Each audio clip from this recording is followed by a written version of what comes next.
శ్రీమన్నారాయణ, జై జై శ్రీమన్నారాయణ. ప్రియ భగవద్బంధువులారా, భాగవతోత్తములారా, రేపు అక్షయ తృతీయ, వైశాఖ శుక్ల తదియని మనం అక్షయ తృతీయగా జరుపుకుంటాం. ఈ అక్షయ తృతీయ చాలా విశిష్టమైనటువంటిది. ఈ రోజున మన లక్ష్మీదేవిని ఆరాధన చేసిన, లక్ష్మీనారాయణ స్వామి వారి ఆలయ సందర్శనం చేసిన, శ్రీ భూనీలా సమేత వెంకటేశ్వర స్వామి వారి ఆలయ సందర్శనం చేసినా కూడా చాలా విశేషమైనటువంటి ఫలితం కలుగుతుంది.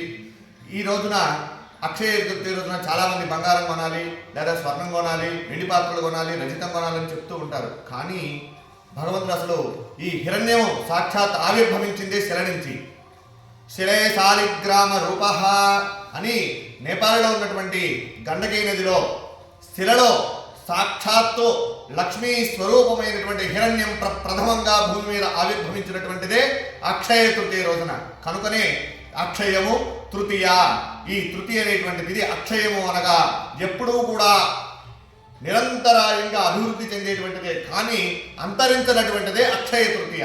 కనుక అటువంటి అక్షయ తృతీయ పర్వదినాన మనం విశేషంగా దాన ధర్మాదులను చేయటం కానీ, ఏదైనా సరే పొందుగా అయినటువంటిది శుభకార్యాన్ని, దాన ధర్మమైనటువంటి కార్యాన్ని కనుక నిర్వర్తించినట్లయితే అది 1000 రెట్లు ఎక్కువ ఫలితాన్ని ఇస్తుంది. కనుక అక్షయ తృతీయ రోజున దాన ధర్మాదులను చేయమని చెప్పి మన శాస్త్ర పురాణాలు చెబుతూ ఉన్నాయి. అంతేకాని కొనుక్కొని లేదా మనం ఇంకోదానికోని కాదు.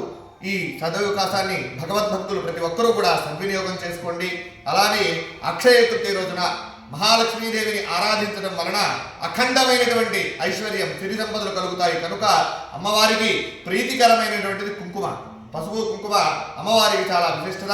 కనుకనే అమ్మవారి కుంకుమార్చన చేయటం, ఆ రోజున అమ్మవారి స్తోత్రాన్ని పఠనం చేయటం చాలా విశిష్టమైనటువంటిది. కనుక భగవద్భక్తులు ప్రతి ఒక్కరూ కూడా ఈ అక్షయ తృతీయని సద్వినియోగం చేసుకొని అమ్మవారి యొక్క అనుగ్రహానికి పాత్రలు కండి. జై శ్రీమన్నారాయణ. శ్రీమతే రామానుజాయ నమః.